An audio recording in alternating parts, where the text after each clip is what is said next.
JDU के मुख्य प्रवक्ता नीरज कुमार ने नेता प्रतिपक्ष तेजस्वी यादव पर जमकर हमला बोला है। उन्होंने कहा है कि तेजस्वी यादव ने अब सैलरी घोटाला किया है।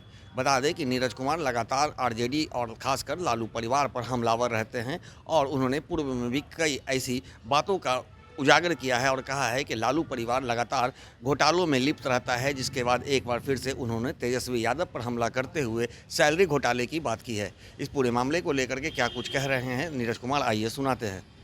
हम लोग के बड़े भाई, पार्टी के सम्मानित नेता, पार्टी के प्रदेश प्रवक्ता प्रोफेसर निहोरा प्रसाद यादव जी,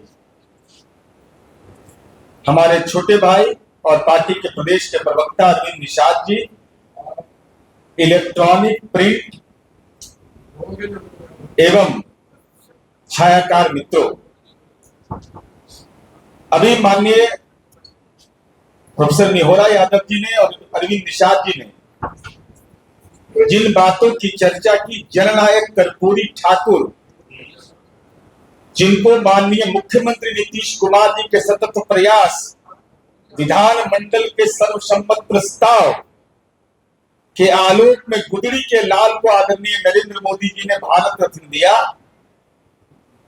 भारत रत्न जननायक कर्पूरी ठाकुर जी का राजनीतिक अपमान और भ्रष्टाचार जिनके राजनीति के कण कण में बसा हुआ, उसकी चर्चा हुई। तो अब तक क्या क्या चर्चा होता था? चारा घोटाला, अभी तक चर्चा होता था ईटा बालू का घोटाला, अलकतरा घोटाला, नौकरी घोटाला, लेकिन अब देखिए क्या घोटाला है, इनकम घोटाला है। इससे कोई लेना देना हमारा नहीं है। इनकम घोटाला कौन कर रहे हैं? प्रतिपक्ष के नेता माननीय तेजस्वी यादव। दस्तावेज झूठ नहीं बोलता। माननीय तेजस्वी जी, यह दस्तावेज आपसे संबंधित है, आपके वेतन से संबंधित है। जब ये कुछ नहीं रहते तो इनका आय ज्यादा होता है, और जब उप मुख्यमंत्री बन जाए और प्रतिपक्ष के नेता रह जाए तो आय इनका घट जाएगा। इस समझ में हमको नहीं आता है कि कौन हिसाब किताब, कौन चार्टर अकाउंटेंट है भाई, आरजेडी का कौन चार्टर अकाउंटेंट है। और रोचक बात यह है कि जितना आमदनी नहीं कहा जाता है, क्या आमदनी अखंडनीय खर्चा रुपया, जितना आमदनी है उससे ज्यादा ही लोन बांट देते हैं। अब लोन किसको बांटते हैं किसी को पता नहीं चलता है। अब देखिए क्या है मामला। 2014-15 में जब सब हलफनामा है, ऐसा नहीं कि हम ऐसे ही बोल रहे हैं, नहीं तो हिम्मत है तो हमारे खिलाफ कानूनी कार्रवाई करें। जब 14-15 में तेजस्वी जी विधायक नहीं थे तो उनकी सालाना आय थी 5,08,019 रुपया। फिर से बोल देते हैं, 5,18,019 रुपया। और जैसे ही विधायक बने इनका आय हो गया सालाना 1,41,750 रुपया। माने हर एक महीना इनको वेतन मिलता है 11,812 रुपया 50 पैसा। मात्र तेजस्वी यादव को मात्र वेतन मिलता है 11,812 रुपया 50 पैसा। हम लोग भी सदन के सदस्य हैं, हम लोग को भी वेतन मिलता है। और प्रतिपक्ष के नेता तो कैबिनेट मंत्री के दर्जा होता है। सच बोलिए तेजस्वी यादव जी, कितना वेतन मिलता है? नहीं तो हम तो खुलासा आपका परत दर परत करते रहे। 11,812 रुपया 50 पैसा मात्र। ये मूल वेतन की मैं बात कर रहा हूं। मूल वेतन है 40,000, लेकिन बेचारा अनाथालय में देते हैं कि जननायक कर्पूरी ठाकुर छात्रावास में पढ़ने वाले अति पिछड़ा समुदाय के छात्रों को देते हैं।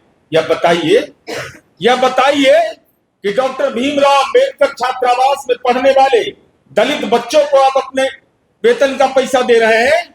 आप यह बताइए कि अल्पसंख्यक समुदाय के छात्र जहां पढ़ते हैं, क्या उन बच्चों को आप तालीम में मदद के लिए अपना पैसा देते हैं?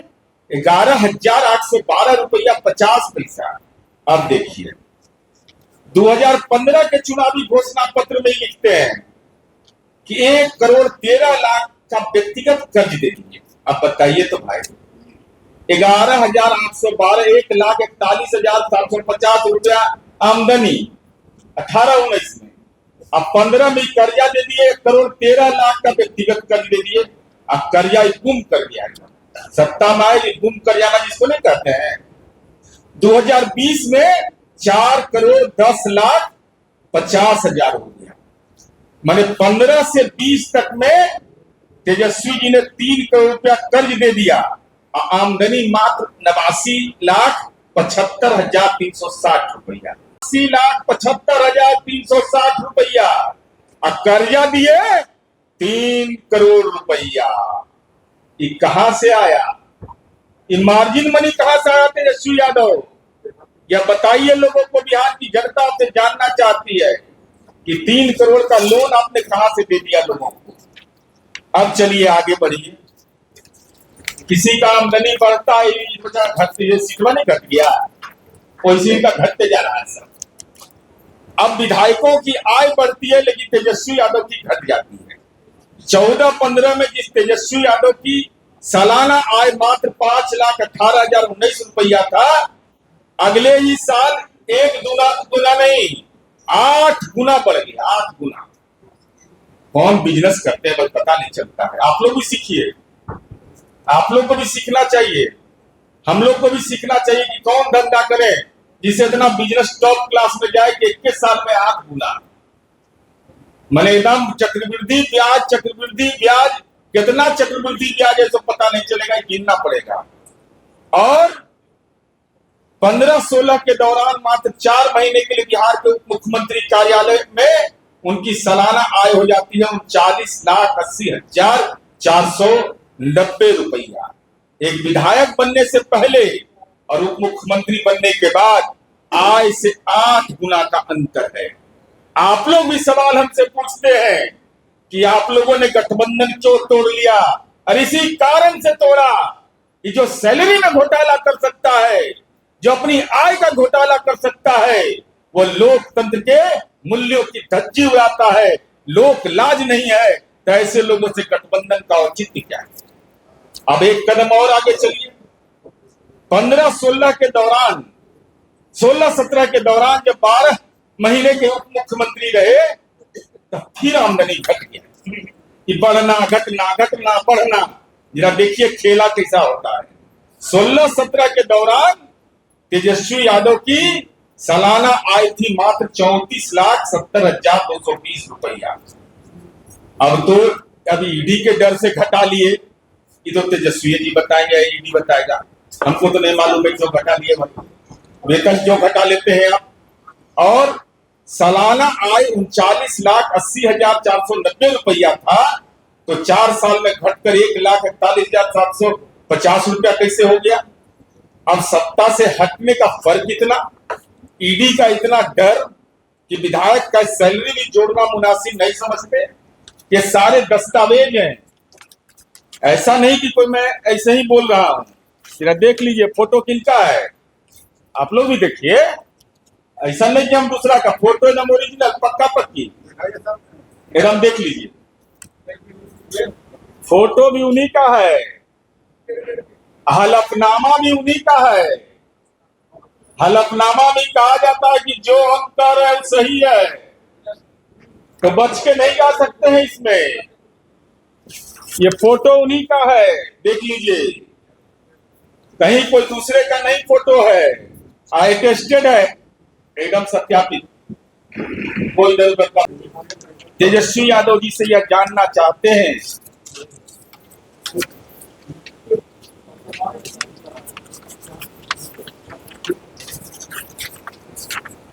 ईश्वर का आभारी मनुष्य को रहना चाहिए कि दुर्लभ मानुष का तन है बहुत पुण्य करने के बाद मिलता है।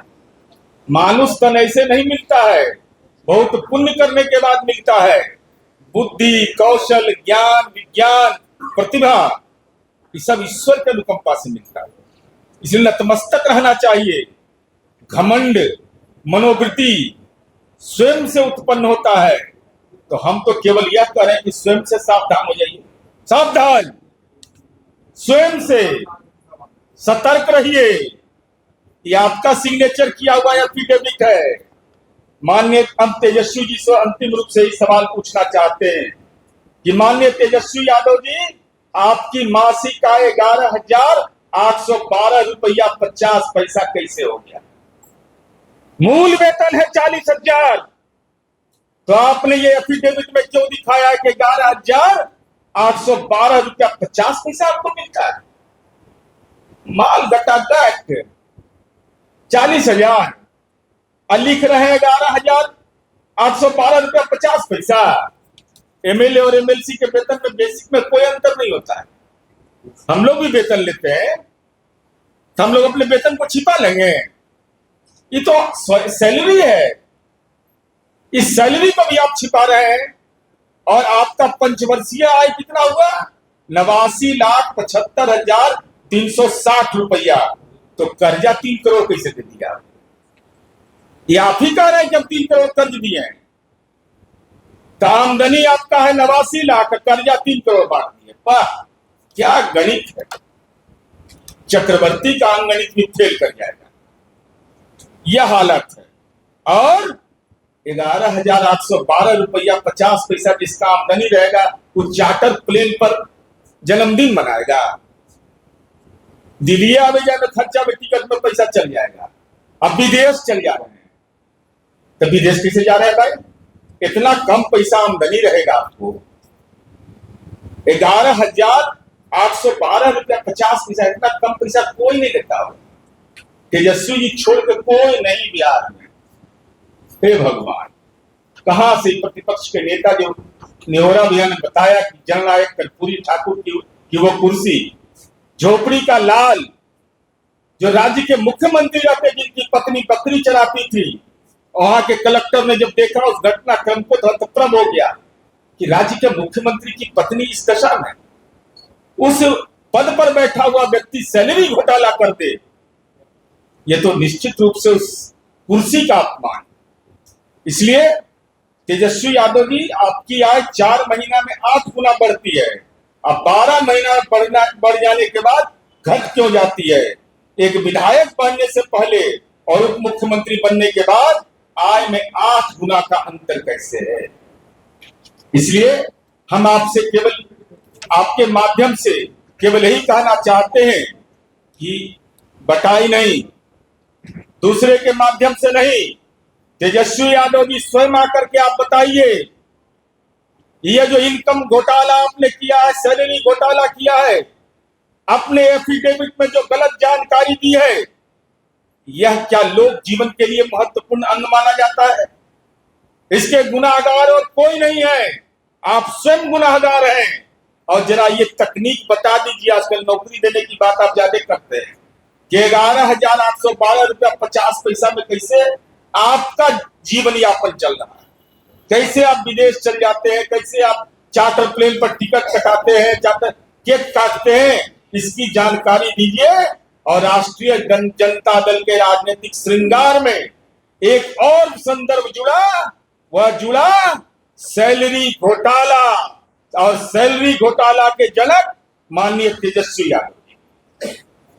तो जैसा कि आपने सुना, नीरज कुमार ने सीधा आरोप लगाया है कि लालू परिवार पूरी तरह से घोटालों में संलिप्त रहती है। और ऐसे में अब तेजस्वी यादव का एक नया मामला सामने आया है, जो कि सैलरी घोटाला, जो बताया नीरज कुमार ने पूरे खुल कर बताया कि किस तरह से वो सैलरी घोटाला किया गया है।